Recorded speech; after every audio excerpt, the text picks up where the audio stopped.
You're scrolling through your phone, maybe just killing a few minutes in your day, and then you see it. A picture. It's your child, and they are beaming, a wide, genuine smile on their face. And standing right next to them with an arm gently placed on their shoulder is their stepmother. For a split second, your heart swells with love for your happy child, but another feeling immediately follows, crashing in like a wave, a tightening in your stomach, a hot flash of something you can only describe as unfair. It's a toxic cocktail of jealousy, resentment, and a deep primal fear of being replaced. You hate feeling this way.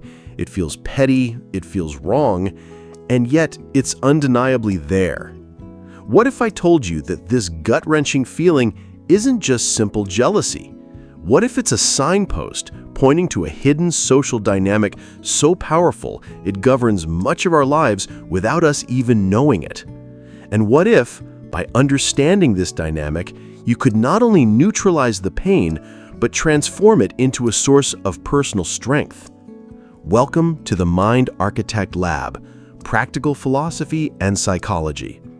In this video, we're not going to offer you empty platitudes or tell you to just get over it. Instead, we are going to dissect this incredibly common and painful experience using two of history's most powerful intellectual tools: the shocking theory of mimetic rivalry from philosopher René Girard and the unshakable inner peace offered by the ancient Stoics. By the end of our journey today, you will not only understand the true architecture of this maternal rivalry, you'll also possess a practical, three-step Stoic framework to reclaim your peace of mind. The third step in particular is a powerful mindset shift that can transform not just this relationship, but your entire approach to life's uncontrollable challenges. So stick around, because you are about to see this problem in a way you never have before. To begin to unravel this complex emotion, we first need to challenge a fundamental assumption we all have about ourselves, that our desires are our own. We tend to believe that our wants spring spontaneously from the core of our being. I want that job. I want that house. I want that person. But the 20th century French polymath, historian, and philosopher René Girard suggested something far more radical. He argued that most of our deepest desires are not original, but copied. He called this phenomenon mimetic desire. Mimesis is the Greek word for imitation. Put simply, we learn to want things by watching other people want them. Think of two children in a room full of toys. One child ignores a specific toy for hours, but the moment the other child picks it up and starts playing with it, that toy suddenly becomes the most desirable object in the world. The desire wasn't for the toy itself, it was sparked by the desire of the other child. That other person, the one who shows us what to desire, is what Girard calls the model. Our desire is mediated through them. This seemingly simple idea about imitation is the master key to unlocking the complex drama of human rivalry, from playground squabbles to geopolitical conflicts. And, most importantly for our conversation today, it is the key to understanding the profound and often confusing jealousy a mother can feel towards a stepmother. So, how does this abstract theory of imitation translate to the sacred bond between a mother and child? This is where Girard's genius reveals its full power. He would argue that we are not looking at a simple two-way relationship, but a mimetic triangle. The problem isn't just that the mother wants the life the stepmother has. The problem, far deeper and more painful, is that she begins to desire what the stepmother is. This is the core of Girard's concept of metaphysical desire. The mother perceives the stepmother as possessing a kind of ontological fullness, a completeness and legitimacy in her role that the mother feels she has lost. The stepmother becomes the model for a more desirable way of being. This dynamic ignites because the stepmother is what Girard would call an internal mediator. She isn't a distant celebrity on a screen. She is right here in the mother's world, sharing her social and familial space. This proximity is the spark that turns a model into a rival. As the mother focuses on the stepmother's seemingly perfect existence, the model becomes a model obstacle. She is simultaneously the one who shows what is desirable and the one who, by her very presence, blocks the path to attaining it. Every shared laugh, every family dinner she attends becomes proof of the model's success and the subject's exclusion. And here is the truly insidious part of the mimetic process. The original object of desire, the child's well-being or the happy family, begins to fade into the background. The conflict escalates and devolves into a pure obsession with the rival herself. The goal subtly shifts from, "I want my family back," to, "I want her to lose." The rivalry becomes its own engine, feeding on itself, a kind of ontological sickness where one's own sense of being feels dependent on diminishing the others. Let's pause for a more radical reflection. The next time you feel that sting of jealousy, ask yourself, is my energy truly directed at the object, at my child's happiness, or has my desire become metaphysical? Am I secretly convinced that this other woman possesses a secret to contentment that I lack, and that my true unstated goal has become to expose her as a fraud or to erase her from the picture, believing that only then can my own sense of being be restored? This honest diagnosis is the painful but necessary first step. Once this mimetic fever takes root, it begins to manifest in predictable and corrosive behaviors. It's no longer just an internal feeling. It's a lens that actively distorts reality and poisons our interactions. The first symptom is often the unconscious need to devalue the rival. To justify the antagonism, the stepmother can no longer be seen as a complex, well-intentioned human being. Instead, you begin scanning for her flaws. Her kindness is reinterpreted as manipulation. Her sense of humor feels forced. Her intelligence is downplayed. This isn't an objective assessment. It's the mimetic engine demanding fuel. You are subconsciously building a case to legitimize your own feelings of resentment, transforming her from a person into a caricature. The second, more tragic symptom is how the child can be instrumentalized. The original object of desire, the child's well-being, gets tragically demoted. The child can become a pawn in the rivalry, or a source of intelligence from the enemy camp. This might manifest in subtle, probing questions like, was she really nice to you, or just pretending? It can also lead to a painful game of competitive parenting, where your efforts are no longer purely for your child's joy, but are designed to one-up or outshine the stepmother's contributions. This places the child in an impossible loyalty bind, forcing them to navigate the emotional minefield you've laid, when all they want is to love both of you. Finally, the most devastating symptom is the loss of your own center. Your emotional state becomes entirely dependent on the actions and perceived successes of your rival. A happy photo she posts can ruin your evening. Hearing that she and your child had a wonderful weekend feels like a personal failure. Your life ceases to be your own. It becomes a constant, draining reaction to hers. You are, in a very real sense, giving the key to your peace of mind to the very person you resent. You are living her life, not yours. So, let's reflect again with the same unflinching honesty. Do you find yourself building a negative case against this person in your mind? Have you caught yourself, even for a moment, using your child to score points or gather information? And most critically, is your emotional well-being held hostage by her actions?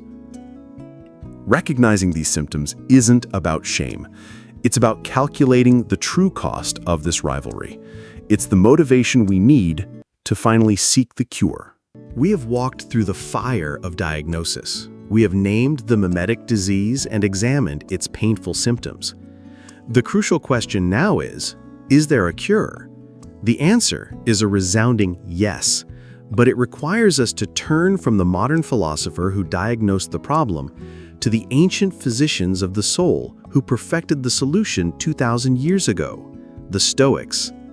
Philosophers like Seneca, Epictetus, and Marcus Aurelius engineered a practical, life-altering system for building emotional resilience, and its central tool is the perfect antidote to mimetic rivalry.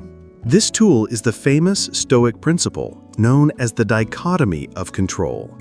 It is breathtakingly simple in its description, but life-changing in its application. It states that some things in life are within our control, and some things are not.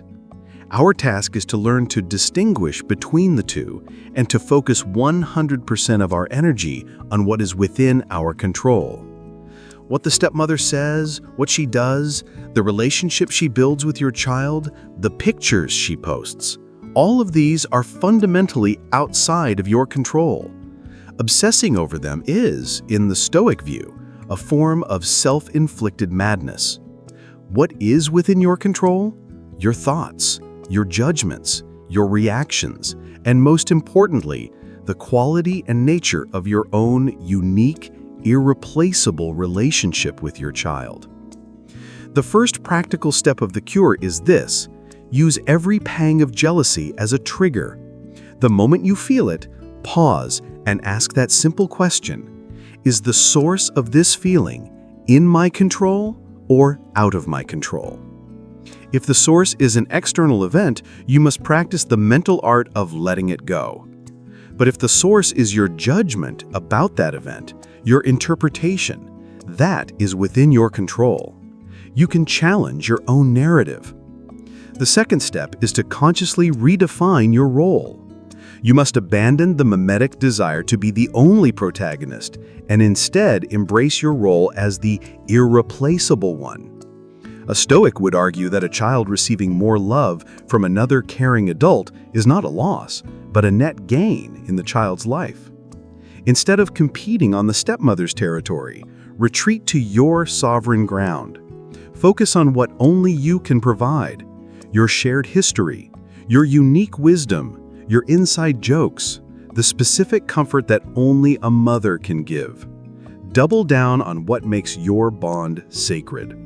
This is a fortress the rivalry cannot breach. It is the modern diagnosis from René Girard that gives the ancient Stoic cure its profound power.